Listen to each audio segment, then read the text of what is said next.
10. भारतीय नागरिकता भाग 2 अनुच्छेद 5 से 11। भारत में एकल नागरिकता का प्रावधान है। भारतीय नागरिकता अधिनियम 1955 ईस्वी के अनुसार निम्न में से किसी एक आधार पर नागरिकता प्राप्त की जा सकती है।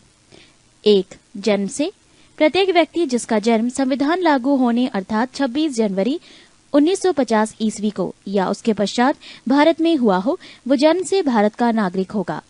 अपवाद राजनयिकों के बच्चे, विदेशियों के बच्चे। 2.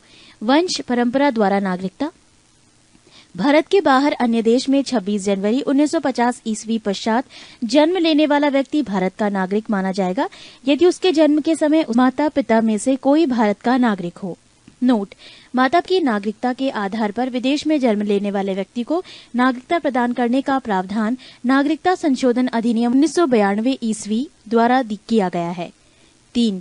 देशीयकरण द्वारा नागरिकता भारत सरकार के देशीयकरण का प्रमाण पत्र प्राप्त कर भारत की नागरिकता प्राप्त की जा सकती है। 4. पंजीकरण द्वारा नागरिकता निम्नलिखित वर्गों में आने वाले लोग पंजीकरण के द्वारा भारत की नागरिकता प्राप्त कर सकते हैं। 1. वो व्यक्ति जो पंजीकरण प्रार्थना पत्र देने की तिथि से 6 माह पूर्व से भारत में रह रहे हों। 2. वो भारतीय जो अविभाज्य भारत से बाहर किसी देश में निवास कर रहे हों। 3. वो स्त्रियां जो भारतीयों से विवाह कर चुकी हैं या भविष्य में विवाह करेंगी। 4. भारतीय नागरिकों से के नाबालिग बच्चे। 5. राष्ट्रमंडलीय देशों के नागरिक जो भारत में रहते हों या भारत सरकार की नौकरी कर रहे हों, आवेदन पत्र देकर भारत की नागरिकता प्राप्त कर सकते हैं। 5. भूमि विस्तार द्वारा यदि किसी नए भूभाग को भारत में शामिल किया जाता है तो उस क्षेत्र में निवास करने वाले व्यक्तियों को स्वतः भारत की नागरिकता प्राप्त हो जाती है। भारतीय नागरिकता संशोधन अधिनियम 1986 इस अधिनियम के आधार पर भारतीय नागरिकता संशोधन अधिनियम 1955 में निम्न संशोधन किए गए हैं। 1. अब भारत में जन्मे केवल उस व्यक्ति को ही नागरिकता प्रदान की जाएगी जिसके माता पिता में से एक भारत का नागरिक हो। 2. जो व्यक्ति पंजीकरण के माध्यम से भारतीय नागरिकता प्राप्त करना चाहते हैं उन्हें अब भारत में कम से कम 5 वर्षों तक निवास करना होगा। पहले ये अवधि 6 माह थी। 3. देशीयकरण द्वारा नागरिकता तभी प्रदान की जाएगी जबकि संबंधित व्यक्ति कम से कम 10 वर्षों तक भारत में रह चुका हो। पहले यह अवधि 5 वर्ष थी। नागरिकता संशोधन अधिनियम 1986 जम्मू कश्मीर व असम सहित भारत के सभी राज्यों पर लागू होगा। भारतीय नागरिकता का अंत भारतीय नागरिकता का अंत निम्न प्रकार से हो सकता है। 1. नागरिकता का परित्याग करने से। 2. किसी अन्य देश की नागरिकता स्वीकार कर लेने पर। 3. सरकार द्वारा नागरिकता छीनने पर। नोट: जम्मू कश्मीर राज्य के विधानमंडल को निम्न विषयों के संबंध में राज्य में स्थायी रूप से निवास करने वाले व्यक्तियों को अधिकार तथा विशेष अधिकार प्रदान करने की शक्ति प्रदान की गई है। 1. राज्य के अधीन नियोजन के संबंध में। 2. राज्य में अचल संपत्ति के अर्जन के संबंध में। 3. राज्य में स्थायी रूप से बस जाने के संबंध में। 4. छात्रवृत्तियां अथवा इसी प्रकार की सहायता जो राज्य सरकार प्रदान करे। पृष्ठ 194। 11. मौलिक अधिकार इसे संयुक्त राज्य अमेरिका के संविधान से लिया गया है। इसका वर्णन संविधान के भाग 3 में अनुच्छेद 12 से अनुच्छेद 35 है। संविधान के भाग 3 को भारत का अधिकार पत्र मैग्ना कार्टा कहा जाता है। इसे मूल अधिकारों का जन्मदाता भी कहा जाता है। मौलिक अधिकारों में संशोधन हो सकता है एवं राष्ट्रीय आपात के दौरान अनुच्छेद 352 जीवन एवं व्यक्तिगत स्वतंत्रता के अधिकार को छोड़कर अन्य मौलिक अधिकारों को स्थगित किया जा सकता है। मूल संविधान में 7 मौलिक अधिकार थे, लेकिन 44वें संविधान संशोधन 1979 ईस्वी के द्वारा संपत्ति का अधिकार अनुच्छेद 31 एवं 19 का को मौलिक अधिकार की सूची से हटाकर इसे संविधान के अनुच्छेद 300A के अंतर्गत कानूनी अधिकार के रूप में रखा गया है। नोट: 1931 ईस्वी में कराची अधिवेशन अध्यक्ष सरदार वल्लभ भाई पटेल में कांग्रेस ने घोषणा पत्र में मूल अधिकारों की मांग की। मूल अधिकारों का प्रारूप जवाहरलाल नेहरू ने बनाया था। मूल अधिकार 1. समता या समानता का अधिकार अनुच्छेद 14 से 18। 2. स्वतंत्रता का अधिकार अनुच्छेद 19 से 22। 3. शोषण के विरुद्ध अधिकार अनुच्छेद 23 से 24। 4. धार्मिक स्वतंत्रता का अधिकार अनुच्छेद 25 से 28। 5. संस्कृति और शिक्षा संबंधी अधिकार अनुच्छेद 29 से 30। 6. संवैधानिक उपचारों का अधिकार अनुच्छेद 32। 1. समता या समानता का अधिकार अनुच्छेद 14 विधि के समक्ष समता। इसका अर्थ यह है कि राज्य सभी व्यक्तियों के लिए एक समान कानून बनाएगा तथा उन पर एक समान लागू करेगा। अनुच्छेद 15 धर्म, नस्ल, जाति, लिंग या जन्म स्थान के आधार पर भेदभाव का निषेध। राज्य के द्वारा धर्म, मूल वंश, जाति, लिंग एवं जन्म स्थान आदि के आधार पर नागरिकों के प्रति जीवन के किसी भी क्षेत्र में भेदभाव नहीं किया जाएगा। अनुच्छेद 16 लोक नियोजन के विषय में अवसर की समता। राज्य के अधीन किसी पद पर नियोजन या नियुक्ति से संबंधित विषयों में सभी नागरिकों के लिए अवसर की समानता होगी। अपवाद अनुसूचित जाति, अनुसूचित जनजाति एवं पिछड़ा वर्ग। अनुच्छेद 17 अस्पृश्यता का अंत। अस्पृश्यता के उन्मूलन के लिए इसे दंडनीय अपराध घोषित किया गया है। अनुच्छेद 18 उपाधियों का अंत। सेना या विधा संबंधी सम्मान के सिवाय अन्य कोई भी उपाधि राज्य द्वारा प्रदान नहीं की जाएगी। भारत का कोई नागरिक किसी अन्य देश से बिना राष्ट्रपति की आज्ञा के कोई उपाधि स्वीकार नहीं कर सकता है। 2 स्वतंत्रता का अधिकार। अनुच्छेद 19 मूल संविधान में 7 तरह की स्वतंत्रता का उल्लेख था, अब सिर्फ 6 हैं। 19A बोलने की स्वतंत्रता। 19B शांतिपूर्वक बिना हथियारों के एकत्रित होने और सभा करने की स्वतंत्रता। 19C संघ बनाने की स्वतंत्रता। 19D देश के किसी भी क्षेत्र में आवागमन की स्वतंत्रता। 19E देश के किसी भी क्षेत्र में निवास करने और बसने की स्वतंत्रता। अपवाद जम्मू कश्मीर। 19F संपत्ति का अधिकार। 44वां संविधान संशोधन 1979 के द्वारा हटा दिया गया। 19G कोई भी व्यापार एवं जीविका चलाने की स्वतंत्रता। नोट प्रेस की स्वतंत्रता का वर्णन अनुच्छेद 19A में ही है, पृष्ठ 195। अनुच्छेद 20 अपराधों के लिए दोष सिद्धि के संबंध में संरक्षण। इसके तहत 3 प्रकार की स्वतंत्रता का वर्णन है। 1 किसी भी व्यक्ति को एक अपराध के लिए सिर्फ एक बार सजा मिलेगी। 2 अपराध करने के समय जो कानून है उसी के तहत सजा मिलेगी, ना कि पहले और बाद में बनने वाले कानून के तहत। 3 किसी भी व्यक्ति को स्वयं के विरुद्ध न्यायालय में गवाही देने के लिए बाध्य नहीं किया जाएगा। अनुच्छेद 21 प्राण एवं दैहिक स्वतंत्रता का संरक्षण। किसी भी व्यक्ति को विधि द्वारा संस्थापित प्रक्रिया के अतिरिक्त उसके जीवन और व्यक्तित्व स्वतंत्रता के अधिकार से वंचित नहीं किया जा सकता है। अनुच्छेद 21 का राज्य 6 से 14 वर्ष के आयु के समस्त बच्चों को ऐसे ढंग से जैसा कि राज्य विधि द्वारा अवधारित करे निःशुल्क तथा अनिवार्य शिक्षा उपलब्ध करेगा। 86वां संशोधन 2002 के द्वारा। अनुच्छेद 22 कुछ दशाओं में गिरफ्तारी और निरोध में संरक्षण। अगर किसी भी व्यक्ति को मनमाने ढंग से हिरासत में ले लिया गया हो तो उसे 3 प्रकार की स्वतंत्रता प्रदान की गई है। 1 हिरासत में लेने का कारण बताना होगा। 2 24 घंटे के अंदर आने जाने के समय को छोड़कर उसे दंड अधिकारी के समक्ष पेश किया जाएगा। 3 उसे अपने पसंद के वकील से सलाह लेने का अधिकार होगा। निवारक विरोध। भारतीय संविधान के अनुच्छेद 22 के खंड 3, 4, 5 तथा 6 में तत्संबंधी प्रावधानों का उल्लेख है।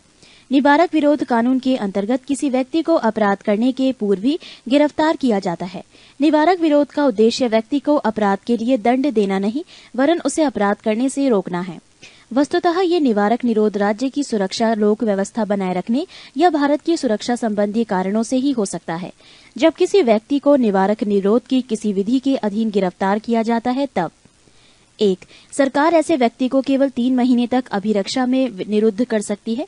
यदि गिरफ्तार व्यक्ति को 3 माह से अधिक समय के लिए निरुद्ध करना होता है तो इसके लिए सलाहकार बोर्ड का प्रतिवेदन प्राप्त करना पड़ता है। 2 इस प्रकार निरुद्ध व्यक्ति को यथाशीघ्र निरोध के आधार पर सूचित किए जाएंगे, किंतु जिन तथ्यों को निरस्त करना लोकहित के विरुद्ध समझा जाएगा उन्हें प्रकट करना आवश्यक नहीं है।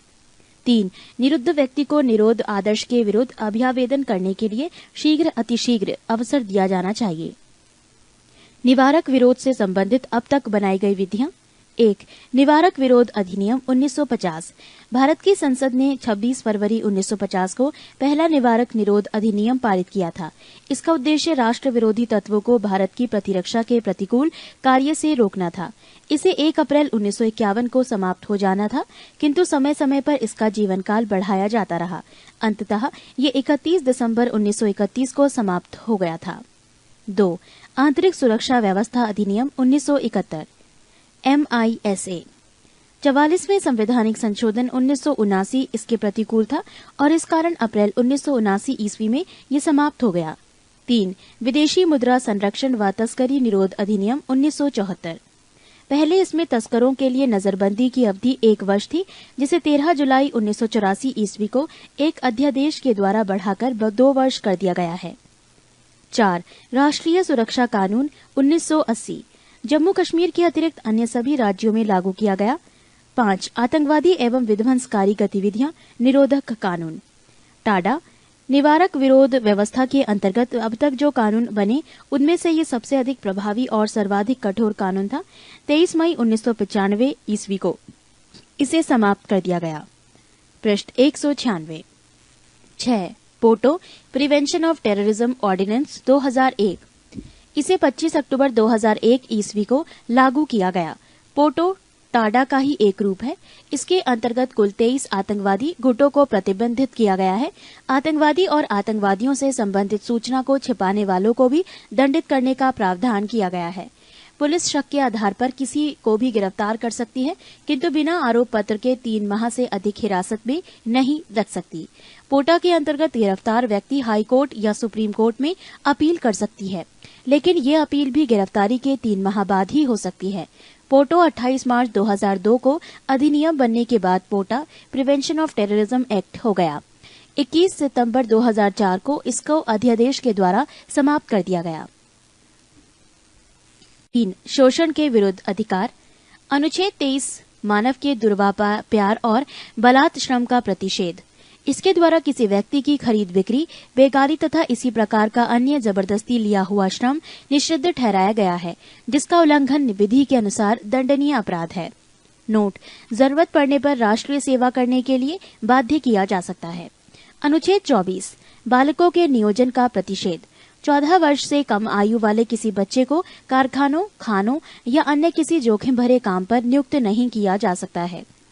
4. धार्मिक स्वतंत्रता का अधिकार अनुच्छेद 25 अंतःकरण की और धर्म के अबाध रूप से मानने, आचरण और प्रचार करने की स्वतंत्रता। कोई भी व्यक्ति किसी भी धर्म को मान सकता है और उसका प्रचार प्रसार कर सकता है। अनुच्छेद 26 धार्मिक कार्यों के प्रबंध की स्वतंत्रता। व्यक्ति को अपने धर्म के लिए संस्थाओं की स्थापना व पोषण करने, विधि सम्मत संपत्ति के अर्जन, स्वामित्व व प्रशासन का अधिकार है। अनुच्छेद 27 राज्य किसी भी व्यक्ति को ऐसे कर देने के लिए बाध्य नहीं कर सकता है जिसकी आय किसी विशेष धर्म अथवा धार्मिक संप्रदाय की उन्नति या पोषण में व्यय करने के लिए विशेष रूप से निश्चित कर दी गई है। अनुच्छेद 28 राज्य विधि से पूर्णतः पोषित किसी शिक्षा संस्था में कोई धार्मिक शिक्षा नहीं दी जाएगी। ऐसे शिक्षण संस्थान अपने विद्यार्थियों को किसी धार्मिक अनुष्ठान में भाग लेने या किसी धर्मोपदेश को बलात् सुनने हेतु बाध्य नहीं कर सकते।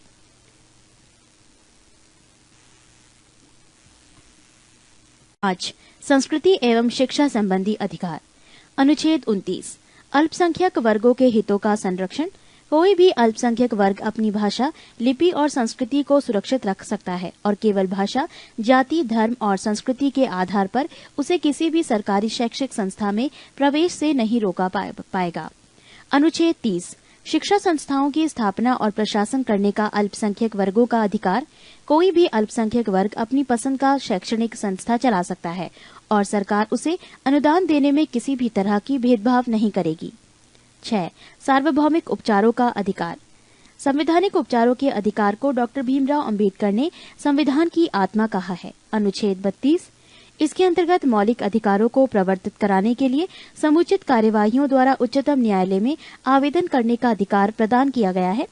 इस संदर्भ में सर्वोच्च न्यायालय को 5 तरह के रिट निकालने की शक्ति प्रदान की गई है, जो निम्न है। 1. बंदी प्रत्यक्षीकरण, हैबीज कॉर्पस। 2. परमादेश, मैंडामस। 3. प्रतिषेध लेख, प्रोहाइबिटेशन। 4. उत्प्रेषण, काचियोरारी। 5. अधिकार पृच्छा लेख, क्यो वारंटो।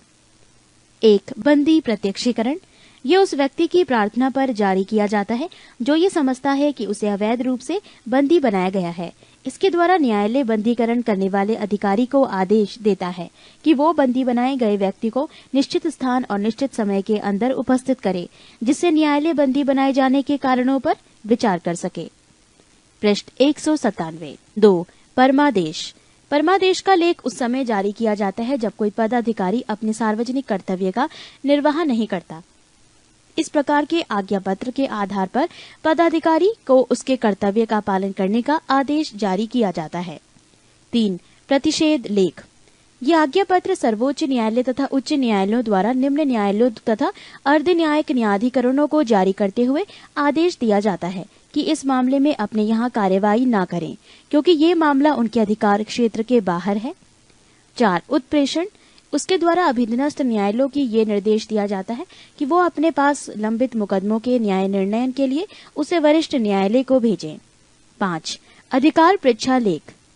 जब कोई व्यक्ति ऐसे पदाधिकारी के रूप में कार्य करने लगता है जिसके रूप में कार्य करने का उसे वैधानिक रूप से अधिकार नहीं है, तो न्यायालय अधिकार परीक्षा के आदेश के द्वारा उस व्यक्ति से पूछता है कि वो किस अधिकार से कार्य कर रहा है, और जब तक वो इस बात का संतोषजनक उत्तर नहीं देता वो कार्य नहीं कर सकता है।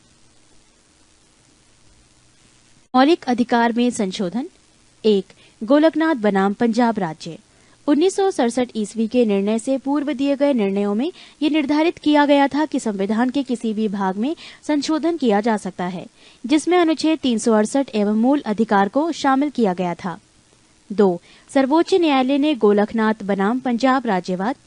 1967 ईस्वी के निर्णय में अनुच्छेद 368 में निर्धारित प्रक्रिया के माध्यम से मूल अधिकारों में संशोधन पर रोक लगा दी, अर्थात संसद मूल अधिकारों में संशोधन नहीं कर सकती है। 3. 24वें संविधान संशोधन 1971 ईस्वी द्वारा अनुच्छेद 13 और 368 में संशोधन किया गया तथा ये निर्धारित किया गया कि अनुच्छेद 368 में दी गई प्रक्रिया द्वारा मूल अधिकारों में संशोधन किया जा सकता है। 4. केशवानंद भारती बनाम केरल राज्यवाद के निर्णय में इस प्रकार के संशोधन को विधि मान्यता प्रदान की गई, अर्थात गोलकनाथ बनाम पंजाब राज्य के निर्णय को निरस्त कर दिया गया। 5. 42वें संविधान संशोधन 1976 ईस्वी द्वारा अनुच्छेद 368 में खंड 4 और 5 जोड़े गए तथा ये व्यवस्था की गई कि इस प्रकार किए गए संशोधन को किसी न्यायालय ने प्रश्नगत नहीं किया जा सकता है। 6. मिनर्वा मिल्स बनाम भारत संघ।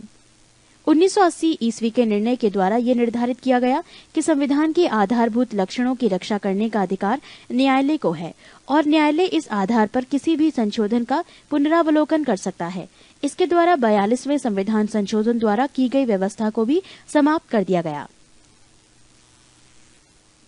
12. राज्य के नीति निर्देशक सिद्धांत। राज्य के नीति निर्देशक सिद्धांत का वर्णन संविधान का भाग 4 में अनुच्छेद 36 से 51 तक किया गया है। इसकी प्रेरणा आयरलैंड के संविधान से मिली है। इसे न्यायालय द्वारा लागू नहीं किया जा सकता, यानी इसे वैधानिक शक्ति प्राप्त नहीं है। राज्य के नीति निर्देशक सिद्धांत निम्न है। अनुच्छेद 38 राज्य लोक कल्याण की अभिवृद्धि के लिए सामाजिक व्यवस्था बनाएगा जिससे नागरिक को सामाजिक, आर्थिक एवं राजनीतिक न्याय मिलेगा। अनुच्छेद 39 का समान न्याय और निःशुल्क विधिक सहायता, समान कार्य के लिए समान वेतन की व्यवस्था इसी में है। अनुच्छेद 39 का सार्वजनिक धन का स्वामित्व तथा नियंत्रण इस प्रकार करना ताकि सार्वजनिक हित का सर्वोत्तम साधन हो सके। पृष्ठ 198। अनुच्छेद 39 ग धन का समान वितरण। अनुच्छेद 40 ग्राम पंचायतों का संगठन। अनुच्छेद 41 कुछ दशाओं में काम, शिक्षा और लोक सहायता पाने का अधिकार। अनुच्छेद 42 काम की न्याय संगत और मानवोचित दशाओं का तथा प्रसूति सहायता का उपबंध। अनुच्छेद 43 कर्मकारों के लिए निर्वाचन मजदूरी एवं कुटीर उद्योगों को प्रोत्साहन। अनुच्छेद 44 नागरिकों के लिए एक समान सिविल संहिता। अनुच्छेद 46 अनुसूचित जातियों, अनुसूचित जनजातियों और अन्य दुर्बल वर्गों के शिक्षा और अर्थ संबंधी हितों की अभिवृद्धि। अनुच्छेद 47 पोषाहार स्तर, जीवन स्तर को ऊंचा करने तथा लोक स्वास्थ्य का सुधार करने का राज्य का कर्तव्य। अनुच्छेद 48 कृषि एवं पशुपालन का संगठन। अनुच्छेद 48 का पर्यावरण का संरक्षण तथा संवर्धन और वन एवं वन्य जीवों की रक्षा। अनुच्छेद 49 राष्ट्रीय महत्व के स्मारकों, स्थानों और वस्तुओं का संरक्षण। अनुच्छेद 50 कार्यपालिका एवं न्यायपालिका का पृथक्करण। अनुच्छेद 51 अंतर्राष्ट्रीय शांति और सुरक्षा की अभिवृद्धि। उपर्युक्त अनुच्छेद के अतिरिक्त कुछ ऐसे अनुच्छेद भी हैं जो राज्य के लिए निर्देशक सिद्धांत के रूप में कार्य करते हैं, जैसे 350 का प्राथमिक स्तर पर मातृभाषा में शिक्षा देना। अनुच्छेद 351 हिंदी को प्रोत्साहन देना। मौलिक अधिकार एवं नीति निर्देशक सिद्धांत में अंतर। 1. नीति निर्देशक सिद्धांत ये आयरलैंड के संविधान से लिया गया है। मौलिक अधिकार ये संयुक्त राष्ट्र अमेरिका के संविधान से लिया गया है। 2. इसका वर्णन संविधान के भाग 4 में किया गया है। मौलिक अधिकार इसका वर्णन संविधान के भाग 3 में किया गया है। नीति निर्देशक सिद्धांत इसे लागू कराने के लिए न्यायालय नहीं जाया जा सकता। मौलिक अधिकार इसे लागू कराने के लिए न्यायालय की शरण ले सकते हैं। नीति निर्देशक सिद्धांत ये समाज की भलाई के लिए है। मौलिक अधिकार ये व्यक्ति के अधिकार के लिए है। 5. इसके पीछे राजनीतिक मान्यता है। मौलिक अधिकार के पीछे कानूनी मान्यता है। 6. नीति निर्देशक सिद्धांत ये सरकार के अधिकारों को बढ़ाता है। मौलिक अधिकार ये सरकार के महत्व को घटाता है। नीति निर्देशक सिद्धांत 7 ये राज्य सरकार के द्वारा लागू करने के बाद ही नागरिक को प्राप्त होता है। मौलिक अधिकार ये अधिकार नागरिकों को स्वतः प्राप्त हो जाता है। 13. मौलिक कर्तव्य। सरदार स्वर्ण सिंह समिति की अनुशंसा पर संविधान के 42वें संशोधन 1976 ईस्वी के द्वारा मौलिक कर्तव्य को संविधान में जोड़ा गया। इसे रूस के संविधान से लिया गया है। इसे भाग 4 क में अनुच्छेद 51 क के तहत रखा गया। मौलिक कर्तव्य की संख्या 11 है, जो इस प्रकार है। 1. प्रत्येक नागरिक का ये कर्तव्य होगा कि वो संविधान का पालन करे और उसके आदर्शों, संस्थाओं, राष्ट्रध्वज और राष्ट्रगान का आदर करे। 2. स्वतंत्रता के लिए हमारे राष्ट्रीय आंदोलन को प्रेरित करने वाले उच्च आदर्शों को हृदय में संजोए रखें और उनका पालन करें। पृष्ठ 199। 3. भारत की प्रभुता, एकता और अखंडता की रक्षा करें और उसे अक्षुण्ण रखें। 4. देश की रक्षा करें। 5. भारत के सभी लोगों में समरसता और समान भ्रातृत्व की भावना का निर्माण करें। 6. हमारी सामाजिक संस्कृति की गौरवशाली परंपरा का महत्व समझें और उसका परीक्षण करें। 7. प्राकृतिक पर्यावरण की रक्षा और उसका संवर्धन करें। 8. वैज्ञानिक दृष्टिकोण और ज्ञानार्जन की भावना का विकास करें। 9. सार्वजनिक संपत्ति को सुरक्षित रखें। 10. व्यक्तिगत एवं सामूहिक गतिविधियों के सभी क्षेत्रों में उत्कर्ष की ओर बढ़ने का सतत प्रयास करें। 11. माता पिता या संरक्षक द्वारा 6 से 14 वर्ष के बच्चों हेतु प्राथमिक शिक्षा प्रदान करना। 86वां संशोधन। 14. संघीय कार्यपालिका। भारतीय संघ की कार्यपालिका शक्ति राष्ट्रपति में निहित है। भारत में संसदीय व्यवस्था को अपनाया गया है, अतः राष्ट्रपति नाम मात्र की कार्यपालिका है तथा प्रधानमंत्री तथा उसका मंत्रिमंडल वास्तविक कार्यपालिका है। राष्ट्रपति देश का संवैधानिक प्रधान होता है। राष्ट्रपति भारत का प्रथम नागरिक कहलाता है। राष्ट्रपति पद की योग्यता। संविधान के अनुच्छेद 58 के अनुसार कोई व्यक्ति राष्ट्रपति होने योग्य तब होगा जब वो 1. भारत का नागरिक हो, 2. 35 वर्ष की आयु पूरी कर चुका हो, 3. लोकसभा का सदस्य निर्वाचित किए जाने योग्य, 4. चुनाव के समय लाभ का पद धारण नहीं करता हो। भारत के राष्ट्रपति। 1. डॉक्टर राजेंद्र प्रसाद, कार्यकाल 26/1/1950 से 13/5/1962। 2. Doctor S. राधाकृष्णन, 13/5/1962 से 13/5/1967। 3. जाकिर हुसैन, 13/5/1967 से 3/5/69। 4. वी गिरी, 24/8/1969 से 24/8/1974। 5. फर्रुखुद्दीन अली अहमद, 24/8/1974 से 11/2/1977। 6. नीलम संजीव रेड्डी, 25/7/1977 से 25/7/1982। 7. ज्ञानी जैल सिंह, 25/7/1982 से 25/7/1987। 8. आर वेंकट रमण, 25/7/1987 से 25/7/1992। 9. डॉक्टर शंकर दयाल शर्मा, 25/7/1992 से 25/7/1997। 10. के आर नारायणन, 25/7/1997 से 25/7/2002। 11. डॉक्टर ABJ अब्दुल कलाम, 25/7/2002 से 25/7/2007। 12. प्रतिभा पाटिल, 25/7/2007 से अब तक। नोट: वी गिरी 3 मई 1969 से 20 जुलाई 1969 तक, न्यायमूर्ति मोहम्मद हिदायतुल्लाह 20 जुलाई से 1969 से 24 अगस्त 1969 तक एवं BD जत्ती 11 फरवरी से 1977 से 25 जुलाई 1977 तक कार्यवाहक राष्ट्रपति के पद पर रहे। नोट, यदि व्यक्ति राष्ट्रपति या उपराष्ट्रपति के पद पर हो या संघ अथवा किसी राज्य की मंत्रिपरिषद का सदस्य हो तो वो लाभ का पद नहीं माना जाएगा। राष्ट्रपति के पद के निर्वाचन के लिए निर्वाचक मंडल, इसमें राज्यसभा, लोकसभा और राज्यों की विधानसभाओं के निर्वाचित सदस्य रहते हैं।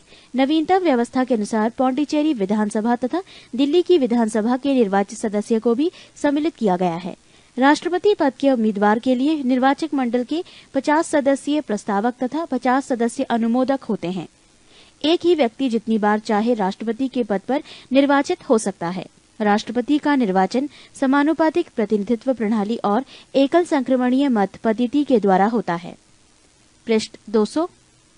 राष्ट्रपति के निर्वाचन से संबंधित विवादों का निपटारा उच्चतम न्यायालय द्वारा किया जाता है।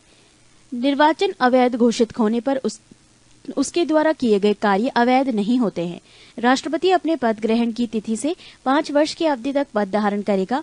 अपने पद की समाप्ति के बाद भी वो पद पर तब तक बना रहेगा जब तक उसका उत्तराधिकारी पद ग्रहण नहीं कर लेता है।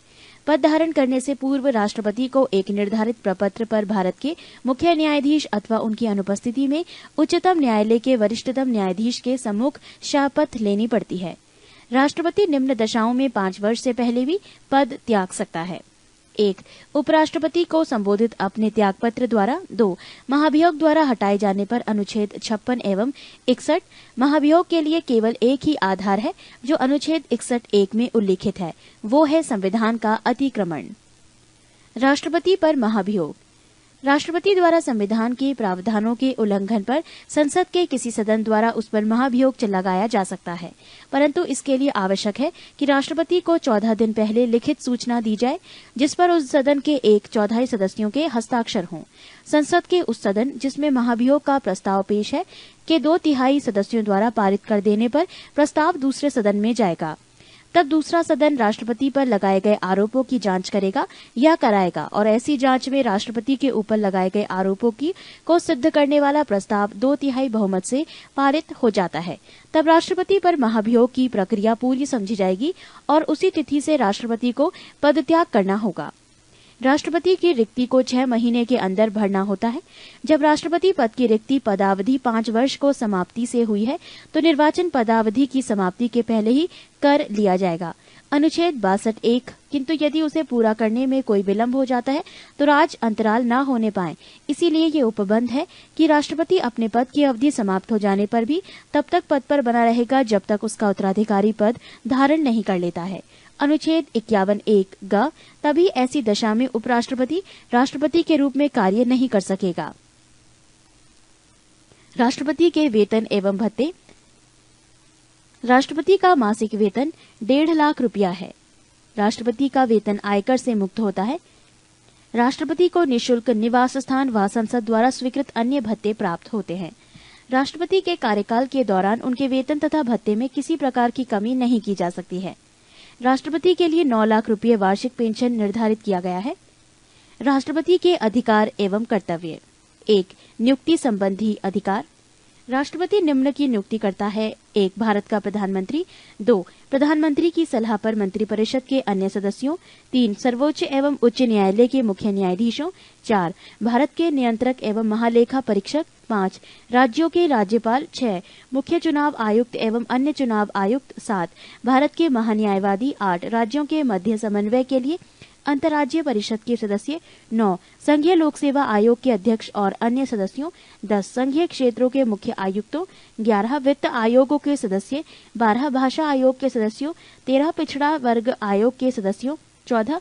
अल्पसंख्यक आयोगों की सदस्यों। 15. भारत के राजदूतों तथा अन्य राजनयिकों। 16. अनुसूचित क्षेत्रों के प्रशासन के संबंध में रिपोर्ट देने वाले आयोग के सदस्यों आदि। पृष्ठ 201। 2. विधायी शक्तियां। राष्ट्रपति संसद का अभिन्न अंग होता है। इसे निम्न विधायी शक्तियां प्राप्त हैं। 1. संसद के सत्र को आहूत करने, सत्रावसान करने तथा लोकसभा भंग करने संबंधी अधिकार। 2. संसद के एक सदन में या एक साथ सम्मिलित रूप से दोनों सदनों में अभिभाषण करने की शक्ति। 3. लोकसभा के लिए प्रत्येक साधारण निर्वाचन के पश्चात प्रथम सत्र के प्रारंभ में और प्रत्येक वर्ष के प्रथम सत्र के आरंभ में सम्मिलित रूप से संसद में अभिभाषण करने की शक्ति। 4. संसद द्वारा पारित विधेयक राष्ट्रपति के अनुमोदन के बाद ही कानून बनता है। 5. संसद में निम्न विधेयक को पेश करने के लिए राष्ट्रपति की पूर्व सहमति आवश्यक है। ए. नए राज्यों का निर्माण और वर्तमान राज्यों के क्षेत्रों, सीमाओं या नामों में परिवर्तन संबंधी विधेयक। बी. धन विधेयक अनुच्छेद 117(1). सी. संचित निधि में व्यय करने वाले विधेयक अनुच्छेद 117(3). डी. ऐसे कराधान पर जिसमें राज्य हित जुड़े हैं प्रभाव डालने वाले विधेयक। ई. राज्यों के बीच व्यापार, वाणिज्य और समागम पर निर्बंधन लगाने वाले विधेयक। 3. संसद सदस्यों के मनोनयन का अधिकार। जब राष्ट्रपति को ये लगे कि लोकसभा में आंग्ल भारतीय समुदायों के व्यक्तियों का समुचित प्रतिनिधित्व नहीं है, तब वो उस समुदाय के 2 व्यक्तियों को लोकसभा के सदस्यों के रूप में नामांकित कर सकता है। इसी प्रकार वो कला, साहित्य, पत्रकारिता, विज्ञान तथा सामाजिक कार्यों में पर्याप्त अनुभव एवं दक्षता रखने वाले 12 व्यक्तियों को राज्यसभा में नामजद कर सकता है। 4. अध्यादेश जारी करने की शक्ति। संसद के स्थगन के समय अनुच्छेद 123 के तहत अध्यादेश जारी कर सकता है, जिसका प्रभाव संसद के अधिनियम के समान होता है। इसका प्रभाव संसद सत्र के शुरू होने के 6 सप्ताह तक रहता है, परंतु राष्ट्रपति राज्य सूची के विषयों पर अध्यादेश नहीं जारी कर सकता है। जब दोनों सदन सत्र में होते हैं तब राष्ट्रपति को ये शक्ति नहीं होती है। 5. सैनिक शक्ति। सैन्य बलों की सर्वोच्च शक्ति राष्ट्रपति में सन्निहित है, किंतु इसका प्रयोग विधि द्वारा नियमित होता है। 6. राजनीतिक शक्ति। दूसरे देशों के साथ कोई भी समझौता या संधि राष्ट्रपति के नाम से की जाती है। राष्ट्रपति विदेशों के लिए भारतीय राजदूतों की नियुक्ति करता है एवं भारत में विदेशों के राजदूतों की नियुक्ति का अनुमोदन करता है। 7. क्षमादान की शक्ति।